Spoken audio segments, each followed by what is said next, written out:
श्री गणेशाय नमः, श्री कृष्णाय नमः, श्री सरस्वती नमः। देखिए, आज आपको श्रीमद् भागवत महापुराण के 10वें स्कंद का 71वां अध्याय श्रवण कराता हूँ। आप प्रेम से मन लगाकर श्रवण कीजिए। 71 उद्धव चतुर हरि की सम्मति मान इंद्रप्रस्थ गवने तुरत पांडव बुद्धि निदान। श्री सुखदेव जी बोले कि हे राजा परीक्षित, इस प्रकार बड़ी बुद्धि वाले उद्धव जी श्री कृष्णचंद्र का वचन सुन और नारद जी की सम्मति, यज्ञ में जाने की जान और सभा में बैठने वाले यादवों की सम्मति, राजाओं की रक्षा करने की देख और श्री कृष्णचंद्र की इच्छा दोनों कार्य करने की देख कर कहने लगे। उद्धव जी बोले कि हे प्रकाशमान श्री कृष्ण, देवर्षि नारद जी ने जो कहा कि राजा युधिष्ठिर आपका पूजन करना चाहते हैं, सो उनकी भी सहायता करनी योग्य है और शरणागत राजाओं की भी रक्षा करनी योग्य है। हे समर्थ, संपूर्ण दिशाओं के राजाओं का जीतने वाला राजसूय यज्ञ करके पूजन होगा। इस कारण जरासंध को भी अवश्य जीतना पड़ेगा। इसमें दोनों कार्य सिद्ध हो जाएंगे, यज्ञ भी हो जाएगा और शरणागत राजाओं की रक्षा भी हो जाएगी। हे भगवान, यज्ञ में आप चलेंगे तो हमारे मनोरथ इसी से सिद्ध हो जाएंगे। और हे गोविंद, बंधे हुए राजाओं को जो छुड़ाओगे, इसमें आपका बड़ा ही यश होगा। बड़ी चाहना से जरासंध के मारने की इच्छा करने वाले यादवों को देखकर कहते हैं कि जरासंध के समान बलवान भीमसेन के बिना 10,000 हाथियों का बल रखने वाला जरासंध और राजाओं से नहीं जीता जाएगा, क्योंकि भीमसेन के हाथ से ही विधाता ने उसकी मृत्यु रची है। द्वंद्व युद्ध से जरासंध जीता जाएगा और सेना को संग लेकर जो पुरुष उसके जीतने की आशा करे, सो यह आशा कदापि फलवती न होगी। वह जरासंध ब्राह्मणों का भक्त है, इस कारण भीमसेन ब्राह्मण का रूप धर कर जो उससे द्वंद्व युद्ध मांगे तो आशा है कि वह निषेध नहीं करेगा। वृक्क नामा अग्नि जिसके उदर में रहे, सो भीमसेन ब्राह्मण का वेश धारण कर जरासंध से युद्ध की भिक्षा मांगे कि तुम हमारे साथ में द्वंद्व युद्ध करूंगा। भाई भीमसेन जाकर कहे कि मैं आपके साथ द्वंद्व युद्ध करूंगा, तुम निकट रहो तो भीमसेन जरासंध को अवश्य मारेगा, इसमें संदेह नहीं। प्राकृत रूप रहित तुम ही तो उत्पन्न, पालन और संहार करते हो। ब्रह्मा और महादेव तो नाम मात्र हैं, इसलिए तुम ही पास रहकर जरासंध का संहार करोगे। भीमसेन का तो केवल नाम ही होगा। बंदी हुए राजाओं की रानियां तुम्हारे निर्मल यश को गाती हैं, और जब उनके बालक रोते हैं तब वे कहती हैं कि हे पुत्र, तुम किस लिए रोते हो? जो कोई अनाथ हो वह रोवे। तुम्हारे सिर पर तो द्वारकानाथ श्री कृष्णचंद्र विद्यमान है, तुम मत रो। जैसे गोपी शंखचूड़ का मारना और अपना छूटना गाती हैं और गजरा का छूटना और वह ग्रह की मृत्यु गाती हैं। गजराज का तो छूटना और ग्रह की मृत्यु ऐसा गाती हैं, और जनक नंदिनी जानकी का छूटना व रावण का मरना जैसे गाती हैं, और माता पिता का छूटना, कंस का मारना, शरणागत मुनि और हम भक्त गान करते हैं। उसी प्रकार जरासंध का मरना और अपने पतियों का छूटना राजाओं की स्त्रियां बारंबार गाती हैं।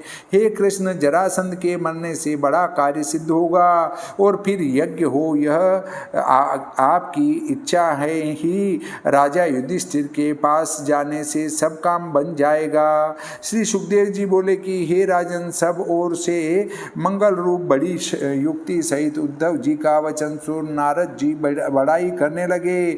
इसके उपरांत मुख्य यादव और भगवान श्री कृष्णचंद्र भी प्रशंसा करने लगे। इसके पीछे देवकी नंदन सामर्थ्यवान भगवान श्री कृष्णचंद्र चलने के लिए सेवक, दारुक, रथवान और हाथियों के महावत व वसुदेव इत्यादि यादवों से आज्ञा करने लगे।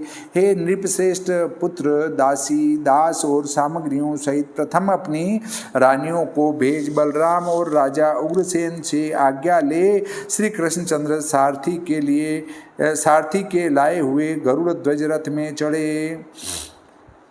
इसके उपरांत रथ, हाथी, प्यादे और महातीव्र सरोवरों की सेना ले मृदंग भेरी नगाड़े शंख और रणसिंहों के शब्द से शब्दायमान दिशों से भगवान निकले। सुंदर वस्त्र गहने और चंदन माला धारे, ढाल तलवार हाथ में लिए, दोनों ओर सिपाहियों से रक्षित रथ और पालकियों में बैठ पतिव्रता कृष्ण की रानी अपने पुत्रों को साथ ले अपने पति श्री कृष्णचंद्र के पीछे चली। नौकरों की स्त्री और वेश्या श्रृंगार कर चटाइयों के बने घर तथा कंबल और बनातों के डेरे तंबू इत्यादि सब वस्तुओं को मनुष्य ऊंट भैंसे गधे खच्चर गेंडे व हाथियों पर लाद कर चले। बड़े शब्द वाली सेना बड़ी बड़ी ध्वजाओं के वस्त्र छत्र चामर और सुंदर हथियार पहने किरीट इत्यादिकों की चमक से और सूर्य की किरणों से जैसे समुद्र क्षुभित हुए मत्स्यों और कलोलों से शोभायमान होता है उसी प्रकार शोभा देती थी। इसके उपरांत यादवपति भगवान श्री कृष्णचंद्र जी से सत्कार पाकर पूजा ले श्री कृष्ण के दर्शन से सुखी हो। नारद मुनि श्री कृष्ण को प्रणाम कर उनके निश्चय को सुन और इस श्याम स्वरूप को हृदय में धारण कर आकाश मार्ग में होकर चले गए।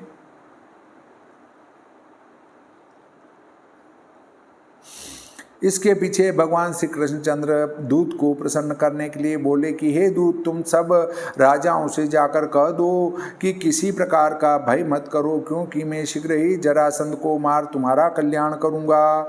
जब इस प्रकार भगवान श्री कृष्णचंद्र ने कहा तब दूत वहां से चला राजाओं के पास आकर कहने लगा कि किसी प्रकार का भय मत करो, श्री कृष्णचंद्र आते हैं। तब वे छूटने की इच्छा से भगवान के आने का रास्ता देखने लगे। भगवान श्री कृष्णचंद्र अनर्थ सोवीर मरुदेश को पीछे दे कुरुक्षेत्र पर्वत नदियां पूर्व गांव ब्रिज और खानों के देशों को लांग कर द्रशद्वती व सरस्वती के पार उतर पांचाल तथा मत्स्य देश को छोड़ इंद्रप्रस्थ पहुँचे। मनुष्यों को जिनका दर्शन दुर्लभ है ऐसे श्री कृष्ण चंद्र का आगमन सुन प्रसन्न हो अजात शत्रु राजा युधिष्ठिर उपाध्यायों को संग ले पुर के बाहर निकले। गाते बजाते और भारी वेद ध्वनि के साथ राजा युधिष्ठिर जैसे आदर युक्त इंद्र के प्राण लेने को आवे उसी प्रकार श्री कृष्ण के सम्मुख लिवाने को आए। श्री कृष्णचंद्र के दर्शन कर आर्द्र हृदय पांडु पुत्र राजा युधिष्ठिर बहुत दिनों में देख अत्यंत प्यारे श्री कृष्णचंद्र को बारंबार आलिंगन किया। लक्ष्मी के रहने का निर्मल स्थान श्री कृष्णचंद्र के अंग को भुजाओं से आलिंगन कर पाप रहित प्रसन्न वदन नेत्रों में अश्रुयुक्त सब लौकिक व्यवहार विसार राजा युधिष्ठिर अत्यंत सुख पाने लगे। मामा के पुत्र श्री कृष्णचंद्र को आलिंगन कर प्रसन्न भीमसेन प्रेम के वेग से आकुल इंद्रिय हो गया। इसके उपरांत बड़े बड़े नेत्रों में आंसू भरे नकुल सहदेव और किरीटधारी अर्जुन यह सब अत्यंत हितकारी श्री कृष्णचंद्र को आनंद पूर्वक आलिंगन करने लगे। हे राजन, अर्जुन बराबर का होने के कारण श्री कृष्ण को छाती से लगाकर मिले।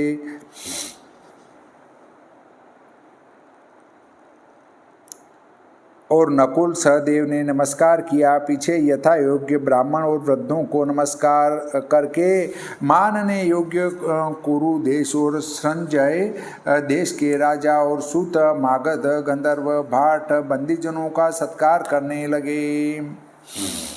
यहाँ एक शंका उत्पन्न होती है कि हस्तिनापुर में श्री कृष्ण का और पांडवों का मिलाप हुआ तब उस समय शूद्र अंत्यज चर्मकार आदि और सब नीच जाति तथा म्लेच्छ तमाशा देखने के लिए तथा अनेक प्रकार के सांसारिक काम करने के लिए उस सेना में रहते थे।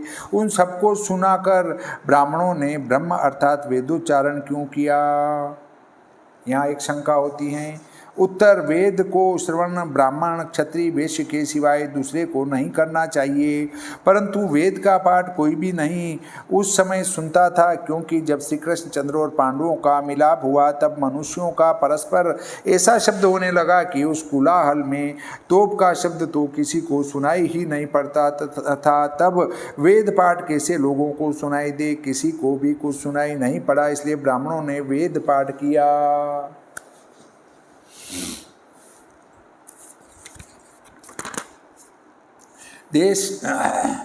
मृदंग, शंख, ढोल, वीणा, नगाड़े, बांसुरी इनको बजाकर ब्राह्मण स्तुति करने लगे और नाचने लगे। इस प्रकार सुरदों को संग ले पुण्य यश युधिष्ठिरादिकों के मुकुटमणि भगवान श्री कृष्णचंद्र ने सबसे स्तुति और सत्कार पाकर शोभायमान राजा युधिष्ठिर के पुर में प्रवेश किया। हाथियों के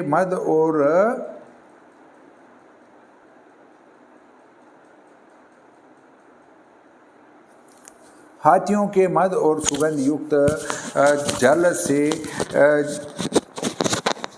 जिनमें छिड़काव हो रहा, ऐसे मार्ग और चित्र विचित्र ध्वजाओं से स्वर्ण के तोरण और जल से पूर्ण कलश तथा नवीन वस्त्र, गहने, माला, केशर, अतर, अर्घजा लगाए स्त्री पुरुषों से शोभायमान कौरवों के राजा युधिष्ठिर को देखा।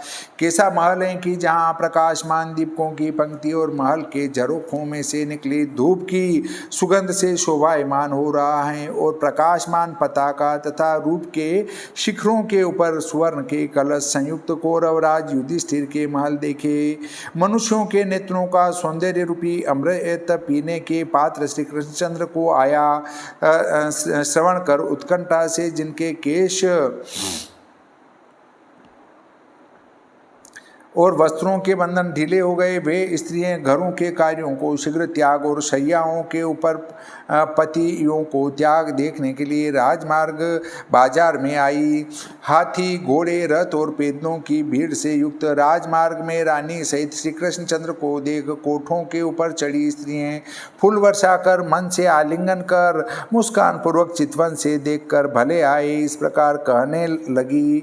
जैसे चंद्रमा सहित तारागण, उसी प्रकार श्री कृष्णचंद्र की रानियों को मार्ग में देख इन रानियों ने क्या पुण्य किया है, जिनके नेत्रों को पुरुषों में मुकुट समान श्री कृष्णचंद्र उदार हास्य लीला पूर्वक अवलोकन की कला से आनंद देते हैं। इस प्रकार सब स्त्रियां कहने लगी। पाप रहित पूर्वासी, पान, सुपारी, बतासे और नारियल इन सब मंगल वस्तुओं को हाथ में लेकर श्री कृष्णचंद्र की पूजा करने लगे। प्रफुल्लित नेत्र खुशी के मारे घबराहट से अंतःपुर के वासियों ने प्रीतिपूर्वक सम्मुख आकर जब सत्कार किया, तब भगवान श्री कृष्णचंद्र राजा के मंदिर में चले गए। त्रिलोकी के ईश्वर अपने भतीजे श्री कृष्णचंद्र को देख प्रसन्न मन कुंती अपनी बहू द्रौपदी सहित पलंग पर से उठकर श्री कृष्णचंद्र से मिली। देवों के देव और ब्रह्मादिकों के ईश्वर गोविंद श्री कृष्णचंद्र जी को घर में ला आनंद से सुधी विसार राजा युधिष्ठिर पूजा करने की विधि भी भूल गए।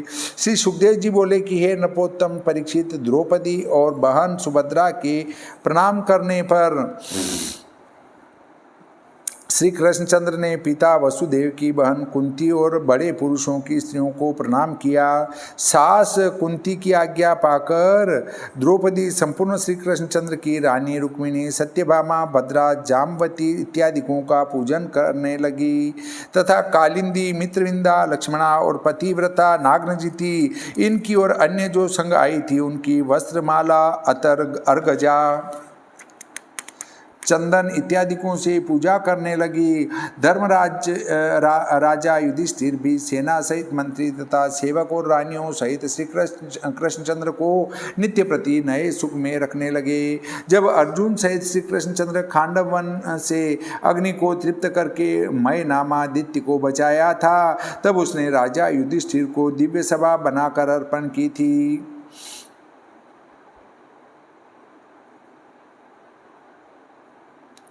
रथ में बैठे अर्जुन तथा योद्धाओं को संगले विहार करते श्री कृष्णचंद्र राजा युधिष्ठिर का प्रिय करने के लिए कितने ही दिन तक इंद्रप्रस्थ में रहे।